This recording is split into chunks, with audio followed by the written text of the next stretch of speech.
Di Islam itu dari bangun tidur sampai tidur dijelaskan, dari bimbingannya, doanya, caranya. Meninggal dunia sampai ke bab kematian dijelaskan. Mau wafat tuh silahkan, cara yang tenang seperti ini. Setelah meninggal diinfokan, Anda kalau meninggal dunia tempat transitnya, makanya disebut barzah. Barzah tuh waiting room, tempat pemisah, namanya kubur. Ada ayatnya, ada hadisnya, ada detailnya. Setelah itu kemana? Dari dunia ke akhirat. Tempatnya cuma dua, imma di surga atau neraka.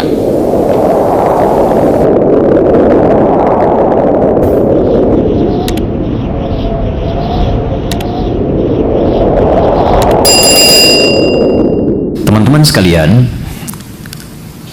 ayat-ayat paket puasa itu turunnya bukan di bulan Ramadan, turunnya di bulan Sya'ban, di tahun kedua Hijrah.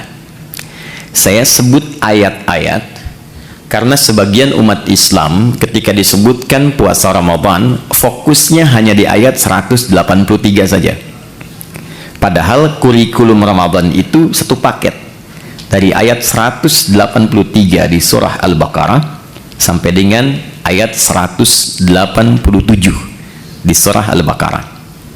Diturunkan di bulan Sya'ban di tahun kedua Hijrah. Dan sekarang kita sudah memasuki bulan Sya'ban di tanggal kedua di tahun 1444 Hijrah.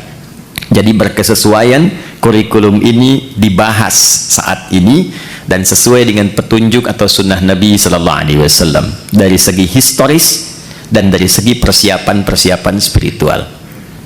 Pertama, kenapa turunnya bulan Sya'ban? Sebulan sebelum dilakukan. Secara singkat kata para ulama, agar Nabi Sallallahu Alaihi Wasallam memiliki kelapangan waktu untuk menjelaskan semua yang terkait dengan baik itu keistimewaan ataupun juga teknis pelaksanaan Ramadan yang sempurna, sehingga menghasilkan kualitas Ramadan yang diinginkan oleh Allah. Nanti kita akan bedah apa yang diinginkan oleh Allah lewat Ramadan itu. Nah, dengan pendidikan sebelum Ramadan ini langsung dari Nabi, pendidikan Nabawi, maka diharapkan semua orang Islam baik di masa itu ataupun diteruskan kini sampai dengan sekarang itu memiliki kelapangan hati dan kesiapan untuk menerima apapun yang diperintahkan saat Ramadan, sehingga menghasilkan kualitas seperti yang diinginkan oleh Allah Subhanahu wa Ta'ala. Dalam bahasa Arab, seorang yang telah lapang sehingga menerima apapun dia siap melakukannya, maka dalam bahasa Arab itu disebut dengan marhaban namanya, dari kata rahiba yarhabu.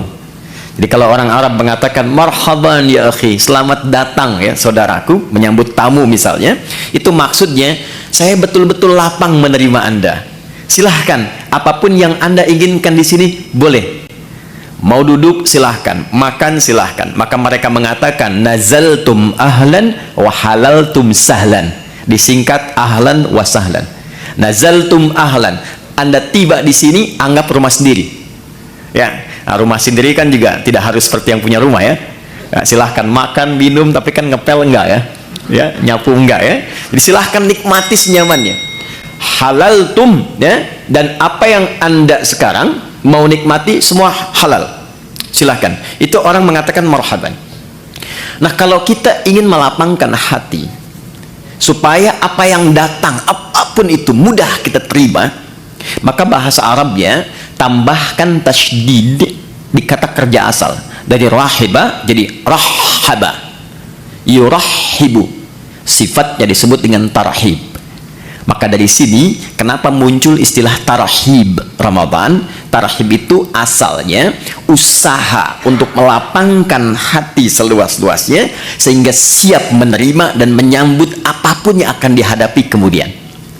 Jika tarhib ini dilekatkan dengan Ramadan, maka memberikan kesan upaya untuk melapangkan keadaan hati dan jiwa, sehingga ketika Ramadan datang sebagai tamu istimewa itu, apapun yang diperintahkan siap untuk dilakukan. Itu gambarannya. Nah, sekarang apa materi tarhib Nabi Sallallahu Alaihi Wasallam? yang pernah beliau sampaikan kepada sahabatnya, yang menjadi kurikulum untuk diwariskan, sehingga dengan warisan ini setidaknya mendekati kualitas para sahabat-sahabat ataupun tabi'in di era itu yang bisa kita capai di masa-masa yang berbeda. Yang pertama, saya cepat. Di sini ada ibu ya. Jadi saya sapanya Bapak Ibu kan. Baik, Bapak Ibu hadirin sekalian. Yang pertama, penting diketahui bahwa goal dari Ramadan itu ada 3. Jadi seseorang disebut berhasil melewati pendidikan Ramadan bila setidaknya dia bisa mendapatkan 3 goal yang diharapkan, yang langsung Allah tuangkan dalam Al-Quran. Yang pertama, ada yang dinamakan dengan peningkatan ketakwaan personal. Itu yang ada di Al-Baqarah di ayat 183. Jadi Ramadan desainnya dihadirkan oleh Allah ibadah selama sebulan.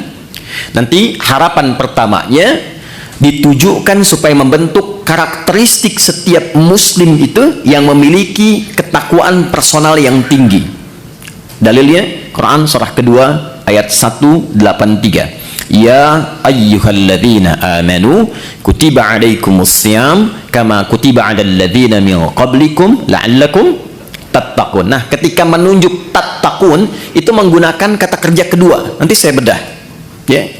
Jadi supaya kalian kan ke kita. Jadi Allah mengkhitab kita secara personal.